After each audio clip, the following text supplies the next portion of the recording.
Thank everybody who came to see this movie. I haven't seen it in a long time, and the nice thing is after 22 years ago this month, we went down to Tennessee to make this movie, and 20 years ago we showed it to a group of investors who were truly horrified. But the good thing is that after seeing it again, it's lost none of its rawness or edge. So I have to say it withstood the test of time, and all I can say is Sam's gotten much nicer to his actors and actresses over the years. Yes, I don't think Sharon Stone would have done half those gags with these people. So.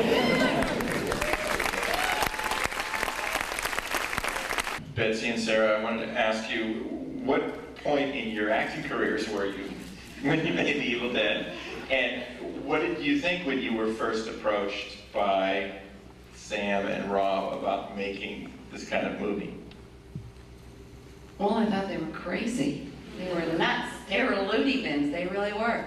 But I was just beginning. I was actually working and living in Detroit, and you had called me or called my agent, and I met them pretty much just like it says in Bruce's book, at a restaurant, because I didn't trust them at all. The audition was basically, let's see how you scream, and what do you look like driving a car, and that was it, pretty much.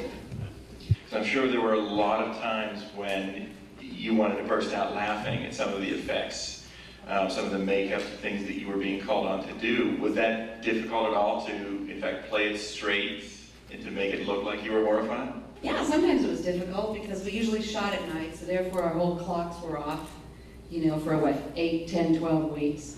We never knew when we were going to shoot because it kind of depended on who was awake and what the light was like, and if the mask was ready. And so when Sam and Rob would ask us to do something and they would explain it to us, we'd just start laughing.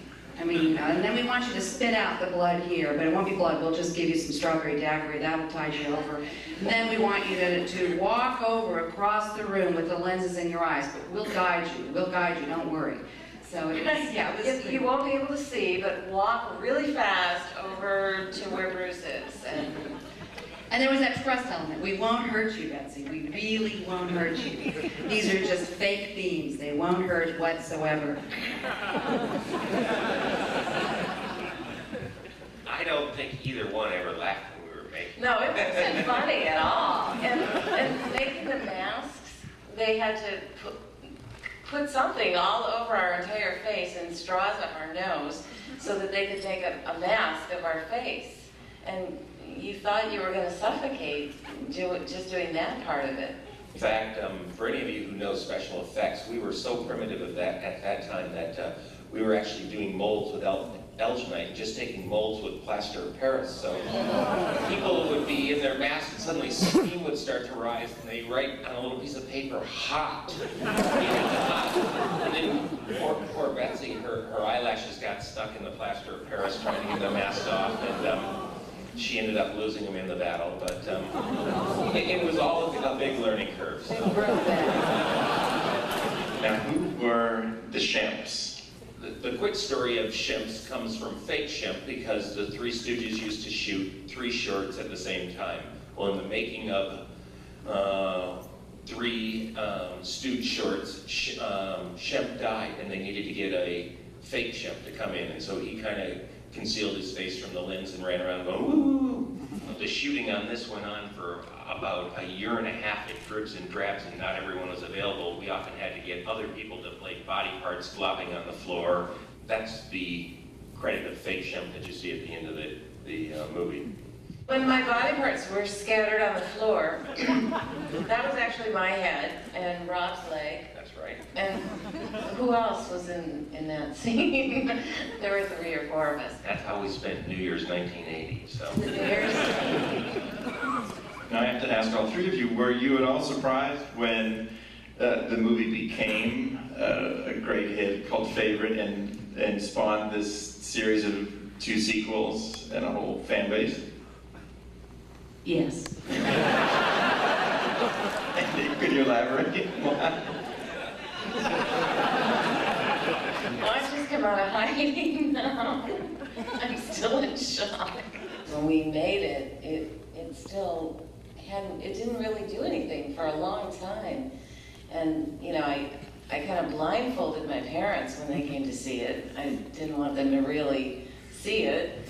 And my wife saw it years and years before she ever met me and thought, whoever made this movie should be put away for the rest of their lives. I think the people who were most surprised were our investors, because they never saw a nickel out of it for years after it was finished, and 10 years or 8 years, something like that, before they started to get anything back. So the fact that it's now the gift that keeps giving, I think, is they're the most surprised. You shot the film 16 millimeter? Yes, we did. So this is actually a blow up with much, much better sound than you probably heard when it first came out. Very much. As I said, the THX logo probably cost more than the whole movie.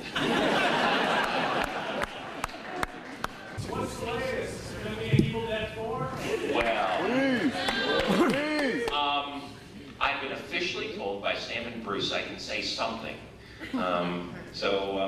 Unfortunately, Sam can't be here tonight because he's working on how to get those pesky World Trade Centers out of Spider-Man right now, and has a big reshoot coming up. And Bruce is in Louisville at a book signing, but we do have a project that we're working on together to go back to our independent roots and be able to do the things that you can't do on a big budget movie. So whether it's directly Evil Dead 4, it will be a Sam and Rob and Bruce collaboration with starring Bruce. I would like to thank the three of you for giving back here tonight as well. Please join me once again in welcoming Ms. Gillian, Ms. Rob Stafford, Patrick Baker. And a huge thank you to Anchor Bay Entertainment and to all of you for joining us here tonight. Hope to see you again soon here at the Theater.